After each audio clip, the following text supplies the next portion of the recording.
कामचोर बहू। कांता बहन की 2 बहुएं थीं, बड़ी कल्पना और छोटी प्रिया। कल्पना का जैसा नाम वैसा ही काम। सारा दिन कल्पनाओं में रहती, ना कोई काम करती न कोई धाम।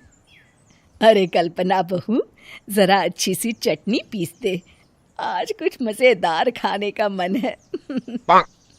पेट में जलन हो जाएगी माँ जी बुढ़ापे में, और वैसे भी मेरा काम करने का वक्त शाम का है, अब प्रिया को ही बोल दो। इतना कहकर कल्पना वहां से चली जाती है। कांता कल्पना के ऐसे रवैये से काफी परेशान रहती हैं। मैं बना देती हूँ माँ चटनी। ऐसा बोलकर प्रिया माँ को चटनी बनाकर प्लेट में खाने को देती है कि तभी वहां कल्पना आ जाती है।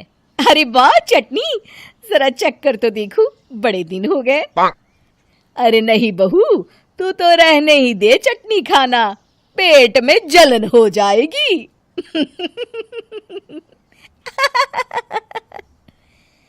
इतना कहकर कांता और प्रिया दोनों हंसने लगते हैं।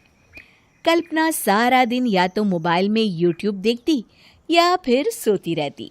उसका कमरा भी बिखरा और गंदा रहता। एक दिन कल्पना का पति अशोक उससे कहता है, अरे कल्पना, जानवर भी उस जगह को साफ कर लेता है जहां वो बैठता है, तुम तो इंसान हो, कैसे इतने गंदे कमरे में रह लेती हो? देखो सारा सामान यहाँ वहां बिखरा पड़ा है। ज्यादा अपनी माँ का बोल ना बोलो। हाँ, कमरा तुम्हारा भी तो है, गंदा लग रहा है तो साफ कर लो। पता नहीं तुम्हारे साथ मैं कैसे जिंदगी बिताऊंगा। इतना कहकर अशोक वहां से चला जाता है। कल्पना बस खाना खाने कमरे से बाहर आती और फिर से कमरे में चली जाती। इससे कांता बहन काफी परेशान रहती।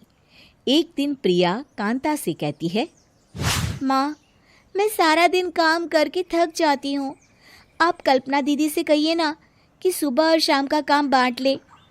मैं तो अब सिर्फ एक वक्त का ही काम करूँगी। हाँ। अरे तू वो भी ना करना, एक बहू तो कामचोर थी ही, दूसरी भी आ गई काम ना करने के बहाने लेकर। तभी वहां प्रिया का पति रमेश आ जाता है।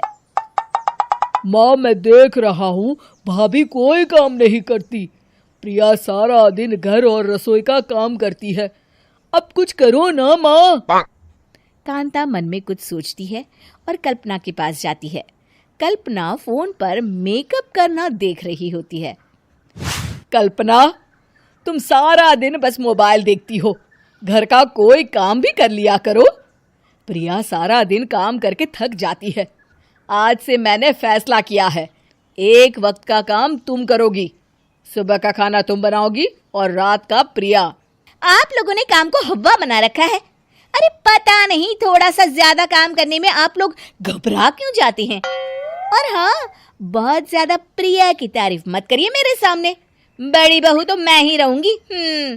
मैं कुछ नहीं जानती, कल सुबह मुझे वक्त से खाना चाहिए, रसोई में आ जाना, वरना कल से तुझे खाना नहीं मिलेगा। अगली सुबह कल्पना रसोई में नहीं आती है। वो देर से सोकर उठती है और बाहर आकर कहती है, अरे भूख लगी है, आज खाने में क्या है? इतनी देर हो गई, आज किसी ने मुझे उठाया भी नहीं, पता नहीं कहाँ है सब।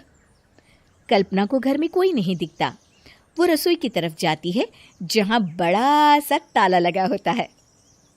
अरे रसोई में ताला! ओ, मैं तो भूल ही गई थी। माँ ने आज से सुबह का खाना मुझे बनाने को कहा था। हे भगवान, इतने लोगों का खाना बनाना क्या आसान है? तभी घर के सारे सदस्य बाहर से वापस आते हैं। वाह माँ जी, मजा आ गया छोले भटूरे खाकर। मेरे मुंह में तो अभी भी स्वाद आ रहा है। अरे कल्पना, तेरे भरोसे रहते तो हम तो भूखे ही रह जाते। कल्पना को बहुत गुस्सा आ जाता है। अब बहुत हो गया, आज से मैं अपनी रसोई अलग कर रही हूँ, मैं अपना खाना खुद बना लिया करूंगी। कल्पना अपनी रसोई अलग कर लेती है, पर आए दिन उसका देर से उठना और काम न करने की आदत से वो भूखी ही रह जाती थी। उसी के सामने घर के लोग अच्छे अच्छे पकवान खाते और कामचोर कल्पना को जैसे तैसे ही खाना बनाकर खाना पड़ता। पर एक दिन तो हद ही हो गई। माँ, दीदी आज सुबह से कमरे से बाहर नहीं निकली, हमें जाकर देखना चाहिए। सो रही होगी कामचोर कहीं की, पर तुम कहती हो तो चलो देख लेते हैं उसे। कल्पना कमरे में पेट पकड़कर बैठी होती है। हाय मेरा दर्द, पेट दर्द के मारे मर रही हूँ मैं।